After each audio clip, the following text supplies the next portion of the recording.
जरा हारिस की जो पिछली 3 इनिंग्स है उनके भी एक हमने स्टार्ट निकाली। There you go. हारिस का स्टार्ट अच्छा नहीं था। क्वेटा के खिलाफ उन्होंने सिर्फ 13 रन बनाए, लेकिन उसके बाद इस्लामाबाद यूनाइटेड के खिलाफ बहुत अच्छी इनिंग्स थी।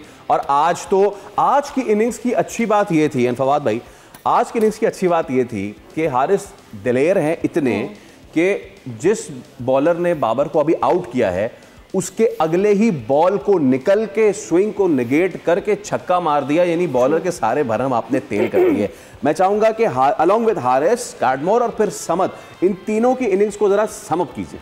देखिए हारिस, अब बेसिकली आपके पास जो भी विकेट कीपर के ऑप्शन T20 मौजूद हैं, अब हारिस इस वक्त नंबर 1 पे जाते जा रहे हैं। जिस तरह की क्रिकेट खेली जाती है 20 ओवर में, और वो बता रहे हैं उन्हें कोई खौफ नहीं है। जो खौफ होता है ना, होता है आउट होने का।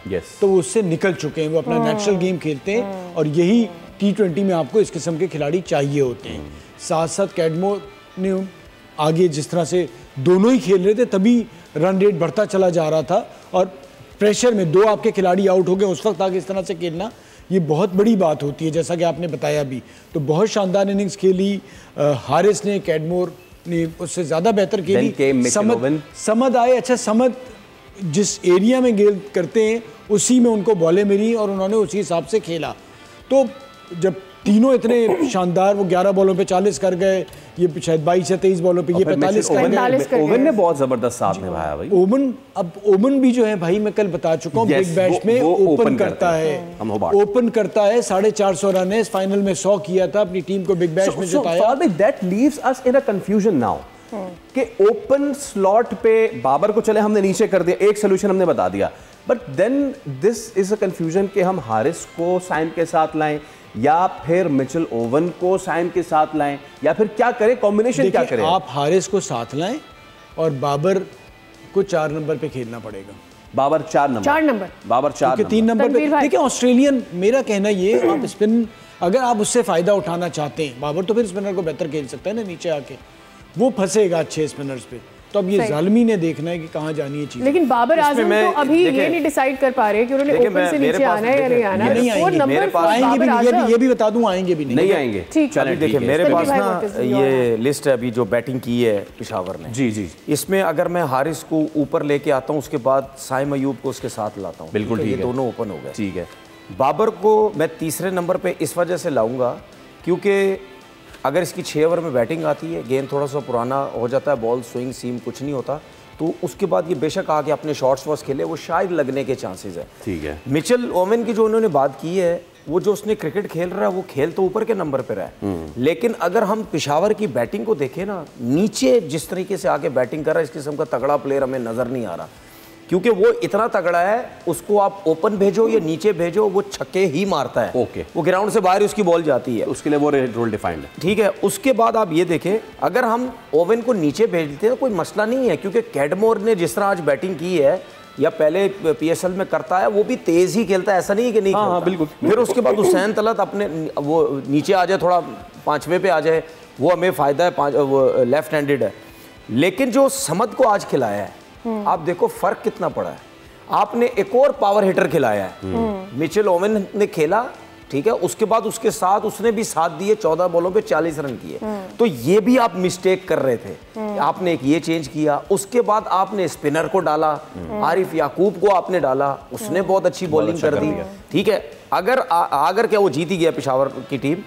पेशावर की टीम जो ये मैच जीत रही है, अब होता ये है कि शुरू के कुछ मैचेस में ना आपको कॉम्बिनेशन समझ नहीं आता। अब आपको समझ आ जाना चाहिए कि हमने इसी टीम को अब लेके चलना है। सिर्फ अगर मेरी नज़र में एक आध चेंजिंग हो, वो बाबर को पहले ओपन से तीसरे पे लेके आ जाओ, बाकी हारिस को आप जो है वो ऊपर लेके आ जाओ। तो मुझे जो लगता है वो टीम ये नज़र आती है। और एक लिस्ट मैंने और देखी है। कौन सी लिस्ट? अब आप देखें, पिंडी में 216 हुआ, 136 पे टीम आउट हो गई। हाँ। ठीक है, क्वेटा ने किया और पेशावर आउट हो गई। उसके बाद लाहौर ने 219 किए, 140 पे टीम आउट की कोयटा की। उसके बाद इस्लामाबाद ने 243 किए, 141 पे पेशावर आउट हो गया। फिर 202 यूनाइटेड ने किया, मुल्तान 155 पे आउट हो गया। ठीक है, हमने जो बात कर रहे थे वो यही हो रहा है। माइंड क्या है? 215 हो गया। माइंड क्या है? 230 हो गया। माइंड क्या है? 234 हो गया। सर्किल में करने हैं, सारे रन सर्किल में करने हैं, लंबा नहीं, जिसकी वजह से आउट पे आउट होती जा रही है सेकंड चेस करने वाली टीम। ये जो चीज है ना, देखें ये भी एक अलार्मिंग सिचुएशन होती है किसी भी क्रिकेट के अंदर, कि एक ही ग्राउंड में हर टीम जो पहले बैटिंग करी, और आपने टॉस के टाइम देखा, आपने रिजवान की बात सुनी, जब बाबर ने टॉस जीता, रिजवान ने उसको हाथ मारा, उसकी आवाज आई रिजवान की, कह रहा मुझे पता तूने बैटिंग ही करनी है पहले। ठीक है, क्योंकि जो टीम टॉस जीत रही है पिंडी में, वो बैटिंग ही कर रही है और चेज नहीं हो रहे। चल ठीक हो गए फवाद भाई, दोनों चीजें मुझे समझनी है। एक, what went wrong with the ball for Multan today, and obviously bat की तो हम बात कर ही रहे हैं कि जो भी टीम सेकंड कर रही है उसके ऊपर प्रेशर बिल्ड हो रहा है, स्पेशली जब आपने शुरू के 2 खिलाड़ी आउट कर दिए। आपने जब शुरू के 2 खिलाड़ी आउट कर लिए, फिर what went wrong with them? देखिए 2 खिलाड़ी आपने शुरू में आउट कर दिए, उसके बाद जिस तरह से अटैक किया ना, होता ही कि 2 जब आप बाबर को आउट कर रहे हैं, साइम को आउट कर रहे हैं और नीचे वाले उस तरह से चल नहीं रहे हैं, तो आप भी थोड़ा सा रिलैक्स कर जाते हैं। तो जब वो अटैक करना शुरू किया हारिस ने, उस पर फ़ौरन ही मुझे लगता है आपको कुछ ना कुछ चेंजेस करनी चाहिए थी जल्दी। ब्रेसवेल को जिस तरह मारना शुरू किया, साथ साथ आप मुझे लगता है फास्ट बॉलर्स बॉल अच्छी नहीं कर रहे, आकिफ अच्छी गेंदें नहीं कर रहा, फिर भी पहले ओवर में इतना पिट गए थे जी, फिर भी किए तो उबैद शाह फिर इन सबसे जूनियर है, वो उससे बेहतर गेंदें कर रहा था। डेविड विली हमेशा उनके लिए अच्छा करते थे, वो अच्छा नहीं कर रहे। उसामा मीर बॉलिंग, उसामा मीर अच्छी गेंदें नहीं कर रहे। David Willey not bad bowling, 4 में 6। डेविड विली ने अच्छा किया, बट उस तरह से जो शुरू में उनको करके देते थे वो नहीं कर रहे। But went wrong with Usama Mir as well. Usama Mir पैरों पे मार रहे हैं। देखिए ये बात समझने की ज़रूरत है, T20 क्रिकेट में ना 6 ओवर के बाद स्पिनर का रोल बहुत इंपॉर्टेंट होता है। ठीक है ना, अगर आपके स्पिनर्स मार खाने लग गए, ये जितने भी मैचेस आप देख लें, जिस मैच में 200 प्लस हुए स्पिनर की मार लगी होगी। फास्ट बॉलर की तो लगती है ऐसी पिचेस पे, लेकिन अगर उसके साथ स्पिनर्स की भी लगेगी तो फिर तो जाएंगे ना 200 से ऊपर। वो हर मैच में हो रहा है। उसामा मीर से मुझे एक्सपेक्टेशन ये नहीं थी कि उसामा मीर इतनी बुरी बॉलिंग करेगा और ऐसे प्लेयर से छक्के खा गया कैडमोर से, जो बिल्कुल आउट ऑफ फॉर्म है। आपने क्यों उससे रन्स खाए? क्योंकि उसने आते ही 2 छक्के आपको 1 ओवर में मारे और आपने दोनों मुंह पे बॉल कर दी। ठीक है, मैं समझता हूँ एज अ क्रिकेटर आपने आगे से उसको ब्रेक करने की कोशिश की, लेकिन वो हुई नहीं। आकिफ जावेद जो प्रॉब्लम उसको आ रही है, मुझे समझ नहीं आ रही वो चीज़ें क्यों ठीक नहीं हो रही। पाकिस्तान टीम से भी आ गया, वहाँ भी उसके रनअप की बात हुई, बहुत स्ट्रेच करता है अपनी टांगों को, जंप इतना बड़ा लेता है, उसकी वजह से उसको रिस्क कंट्रोल नहीं होती। इतना बड़ा जंप से आपकी रिस्क कंट्रोल नहीं होती, जिसकी वजह से बॉल आपका आगे जाता है, पीछे गिरता है, मुंह पे जाता है। उसके बाद जब आपका इतना बड़ा जंप होता है, उस रनअप का कोई फायदा नहीं होता जो आप मार्किंग करके आए हुए होते हैं। ठीक है, उसको कोई फायदा नहीं होता, आप एक्स्ट्रा स्ट्रेच कर जाते हैं, जिसकी वजह से उसके नो बॉल्स होते हैं। जो क्योंकि उन्होंने आते पहला ही नो बॉल कर दिया था। Is it out of excitement as a bowler? आपने नापा हुआ है, आपने सब कुछ किया हुआ है, तो क्या होता है कि जी आउट ऑफ एक्साइटमेंट आप तेज भागना शुरू कर दो, मैं आते ही तेज करना शुरू कर दूं, क्या होता है? नहीं, एक्साइटमेंट नहीं है, ये करता ही आ रहा है इसी तरीके से, ये शुरू से ही ऐसे ही करता आ रहा है। ठीक है, बात सीधी सी ये है, हम अब कोच नहीं हैं, हम बोर्ड के साथ नहीं हैं, हमारे लेवल 4 कोचिंग कोर्सेज नहीं किए हुए, इसीलिए तो मैं खार खाता हूँ इन चीज़ों से। भाई कहाँ हैं वो लेवल 3 लेवल 4 बॉलिंग कोचेस जो हमारे डोमेस्टिक क्रिकेट में हैं? हर फास्ट बॉलर के मसले हैं आपके, हर फास्ट बॉलर के आपके मसले हैं। ये तो चलो अगर फास्ट बॉलर उस हिसाब से मैं देख रहा हूँ, आपकी बैटिंग में मसले हैं, सही है। कल हमारे शो में जावेद भाई आए थे, क्या बात बोली थी उन्होंने? प्लेयर सारे अच्छे हैं, टेक्निकली मसले हैं उनको। तो भाई ये भी टेक्निकली मसले हैं ये बॉलर्स के।